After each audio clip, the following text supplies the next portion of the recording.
The decision to withdraw troops not getting the same reaction here in Washington as it did in Moscow. For more on that and overall U.S.-Russia relations, let me turn to Aurel Braun. He's a professor of international relations and political science, University of Toronto. Professor, as we've been hearing, this decision by the United States to withdraw its troops from Syria received criticism at home, among allies, among President's own party, but praise from Putin.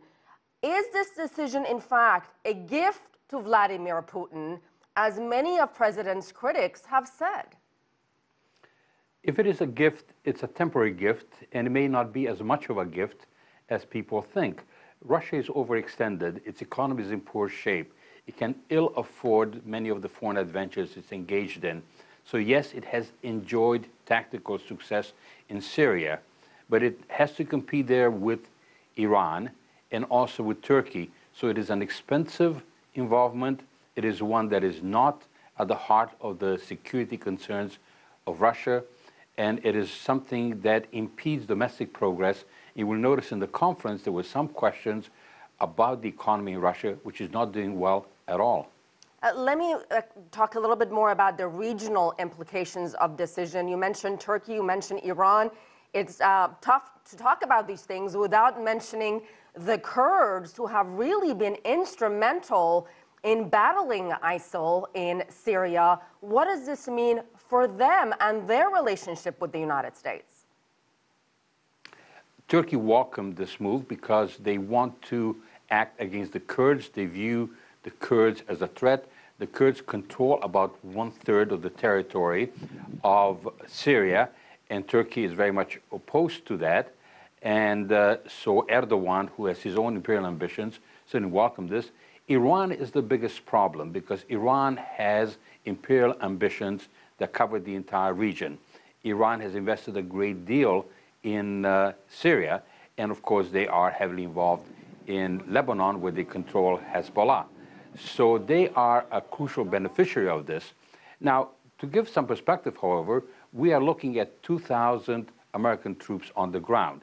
So it is not a massive, massive withdrawal. It has some substantive effect, but it is symbolic.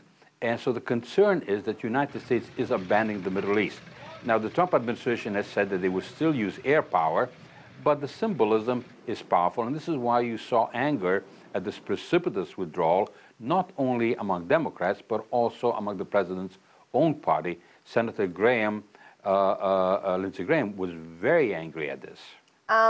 Another point that Putin brought up while praising the U.S. decision, he sort of seemed to cast doubt on the timing of this actual troop withdrawal, noting Washington's 7-year conflict involvement in Afghanistan, despite sending signals that it wants to, end its military relationship there. Is that a fair comparison? Well, Mr. Trump, when he ran for office, said that he wanted to end American commitments in many parts of the world, that he wants to have countries pay for their own defense, that he wants the United States to focus internally. But the international reality is such that the United States, as a global power, can just pull back. And so it is highly unlikely that they would abandon Afghanistan and Iraq. But clearly, the trend line is to re-examine commitments and to try to minimize those. But you will notice that as much as Russia was pleased about this, Russia was also quite upset. And Mr. Putin talked about this at a conference about the INF treaty, where the United States has signaled that they're withdrawing, and also about the ABM treaty, which was withdrawn from by the United States under the former President George Bush. Very quickly, you brought up the INF treaty. Putin also warned about the rising threat of a nuclear war. How concerned are you about what he had to say on that?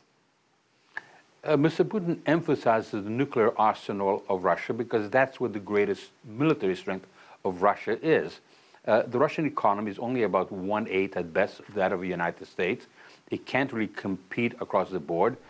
He did talk about the vast American defense budget. So it is in the case of nuclear weapons where Russia has made a lot of progress. And here Mr. Putin was saying, look, we are still a country to be reckoned with, because in a nuclear war, it could lead to the devastation of all of mankind. All right, Professor Aurel Braun, thank you.